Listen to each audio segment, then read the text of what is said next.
Ya pemirsa, Komisi Pemilihan Umum KPU mengakui menjalin kontrak dengan raksasa teknologi asal Tiongkok Alibaba. Ya, kontrak dengan Alibaba ini terkait dengan pengadaan dan kontrak komputasi awan atau cloud untuk Sirekap Pemilu 2024. Pengakuan KPU terkait kerjasama dengan Alibaba terungkap dalam sidang lanjutan sengketa informasi antara Yayasan Advokasi Hak Konstitusional atau Yakin dan KPU di Kantor Komisi Informasi Pusat atau KIP pada 13 Maret 2024 di Jakarta. Perwakilan KPU, Lukman Hakim, mengakui adanya kontrak pengadaan yang dilakukan KPU dengan Alibaba. Hal itu disampaikan saat Lukman menjawab pertanyaan Ketua Majelis KIP Syawaludin. Diketahui kontrak antara KPU dan Alibaba merupakan salah satu informasi yang sebelumnya dimohonkan oleh pihak Yakin ke KPU untuk dibuka ke publik. Namun karena KPU tidak memberi jawaban yang memuaskan, pihak Yakin akhirnya menyengketakan KPU ke KIP.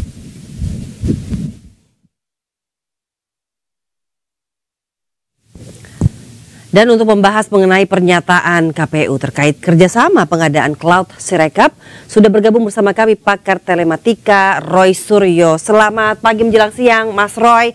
Akhirnya KPU mengaku ini bahwa ada kerjasama. Ya. Nah itu, selamat pagi Mbak Ica, selamat pagi juga Mas Gede, selamat pagi juga pemirsa iNews di mana saja berada. Akhirnya, saya bilang akhirnya ya, meskipun ini bukan akhir ya, karena ini sebenarnya baru indikasi awal dari nanti terbongkarnya beberapa kepalsuan atau kebobrokan yang lain dari KPU. Saya harus bilang begitu. Ya kenapa? Karena ini sebenarnya statement ini sudah saya keluarkan lebih kurang sebulan yang lalu ya. Jadi ketika waktu itu saya menemukan adanya IP atau Internet Protocol Address ya, ketika situs Sirekap ini diletakkan di Alibaba.com atau tepatnya di Alien Computing yang ada di Singapura. Teman-teman pakar lain bahkan ada yang menemukan salah satu subsidiaries-nya ada di Prancis, ada di Tiongkok, dan lain sebagainya. Kenapa ini penting? Karena ini sebenarnya adalah merupakan pelanggaran dari Undang-Undang Perlindungan Data Pribadi nomor 27 tahun 2022. Yang meskipun bisa saja dia berkilah undang-undang itu baru berlaku tahun ini ya, karena 2 tahun setelah diundangkan tahun 2022 yang lalu itu baru sekarang. Tetapi itu namanya pelanggaran tetap. Karena apa? Sudah tahu nantinya misalnya akan lewat jalan itu kok tetap dilakukan itu. Dan yang penting apa? Data-data penduduk kita yang ada pada Silon, yang ada pada Sipol, itu semua diletakkan di cloud yang ada di luar negeri.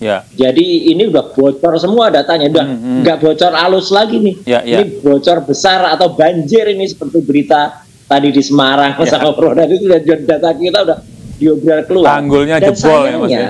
Apa? Betul, udah jebol nih datanya. Dan sayangnya KPU pun harus melalui sidang untuk ngaku bahwa data-data itu ada di luar. Awalnya kalau kita lihat ya, 3 minggu yang lalu atau bahkan ya sekitar 3 minggu yang lalu pada hari Rabu, itu semua jajaran komisioner, ada ketuanya waktu itu dan ada salah satu komisioner yang cewek waktu itu, inisial DI, waktu itu kan bilang, meyakinkan, kami jamin data-data tidak ada yang disimpan di luar negeri. Tapi begitu mau sesi tahan jawab, bubar mereka, hilang semua. Nah, ini sama seperti kemarin. Kemarin pun sudah diputuskan di sidang KIP. Jadi sidang KIP itu penting loh ini ya. KIP itu adalah amanah dari Undang-Undang Keterbukaan Informasi Publik nomor 14 tahun 2008. Dulu kebetulan saya ikut serta membuatnya, bahkan sebelum saya jadi anggota DPR tahun 2009 waktu itu. Ya, jadi undang-undangnya tahun 2008. Saya mulai membahas itu dengan undang-undang ITE, itu versi pertama, nomor 11 tahun 2008, itu semenjak tahun 2000-an. Undang-undang itu gunanya apa? Kalau ada informasi-informasi yang seharusnya dibuka ke publik seperti saat ini, ya harus dibuka. Kalau tidak, mereka melakukan pelanggaran. Meskipun mungkin pelanggarannya ada yang sederhana, ada yang administratif, tapi ada juga yang pidana. Ini termasuk pelanggaran yang efeknya bisa pidana, apalagi sekarang sudah ada undang-undang lain di belakangnya, yaitu Undang-Undang Perlindungan Data Pribadi. Jadi ini gak sederhana Mas Gede. Ini persoalan besar yang nantinya akan menimbulkan distrust masyarakat kepada hasil dari KPU. Iya, dugaan Anda Mas Roy, kenapa sih KPU ini menyembunyikan informasi bahwa servernya itu tidak ada kerjasama dengan pihak luar sehingga data kita itu tidak bocor keluar? Ya, ini juga yang saya ungkap dalam tulisan terakhir saya ya, bahwa KPU semakin bujar, ambyar gitu ya. Kenapa? Karena sebenarnya ini merupakan cikal bakal dari kebohongan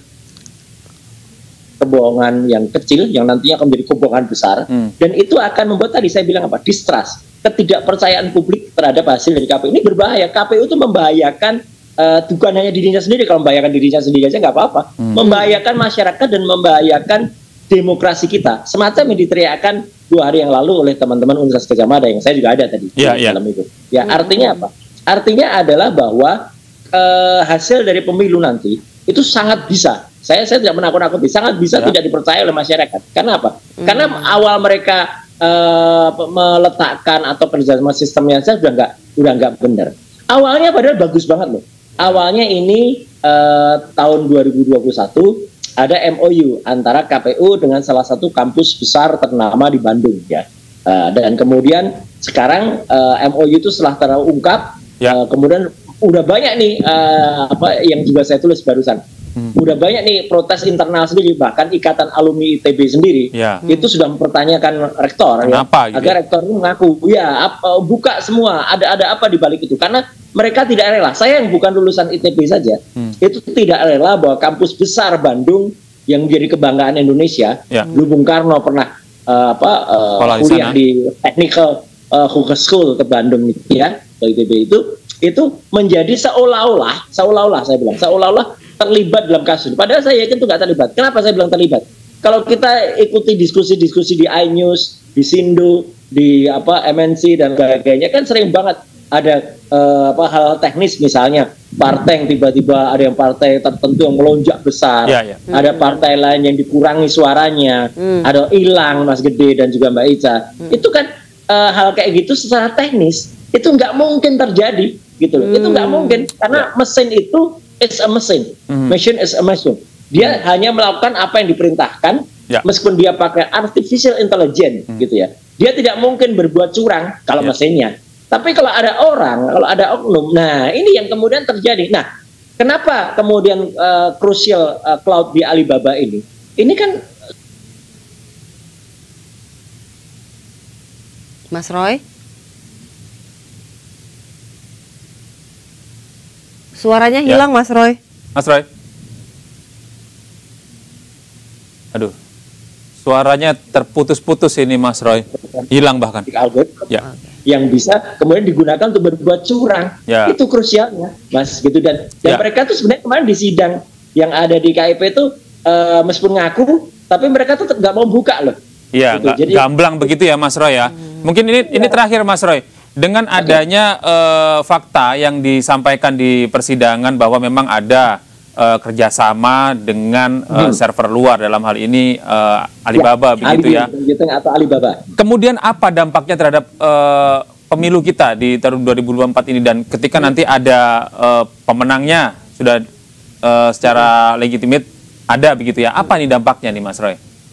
Dampak saya khawatir ya, siapapun yang menang atau siapapun yang kalah itu akan bisa menggugat, dan gugatannya bukan hanya kemudian bisa diputuskan di MK ya, tapi ini bisa gugatan internasional. Bahkan bahwa ada campur tangan asing di dalam hasil pemilu kita. Mungkin orang bertanya, oh masa bisa sejauh itu? Iya, karena apa? Karena meskipun hasil dari Sirekap ini adalah hasil yang tidak officially digunakan, karena yang digunakan adalah hasil perhitungan manual berjenjang, tapi sekarang masalahnya siapa yang bisa kontrol, Mas Gede, manual berjenjang?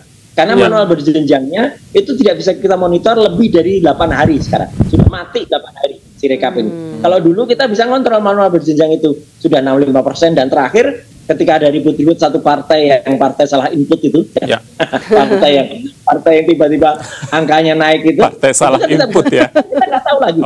Berapa persen posisi partai salah input itu, ya kan gitu. Kan itu kan bisa tiba-tiba sudah di atas parliamentary threshold. Nah, udah ini akan sangat membuka peluang, dan tidak boleh kemudian nanti MK menolak laporan yang gugatan yang jauh lebih besar daripada hal yang seharusnya. Kenapa? Ini jelas kalau sudah ada intervensi asing saya sebut sudah ada intervensi asing semacam ini marwah dari bangsa ini, atau kemerdekaan bangsa ini, atau integritas bangsa ini, itu yang menjadi pertanyaan, itu bahayanya.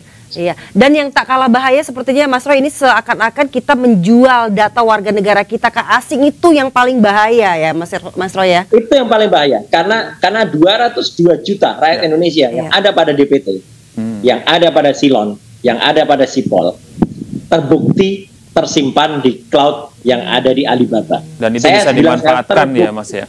Ya terbukti, karena bukan hanya indikasi saya yang sudah saya kemukakan sebelumnya lalu, tapi sidang kemarin di KIP membuktikan semacam itu dengan fakta. Ini yang kemudian sangat berbahaya. Baik, terima kasih Mas Roy atas informasinya. Terus dan mohon terus diupdate informasinya dan akan selalu berbagi bersama kami di iNews Today. Selamat siang, assalamualaikum Mas Roy, sehat-sehat.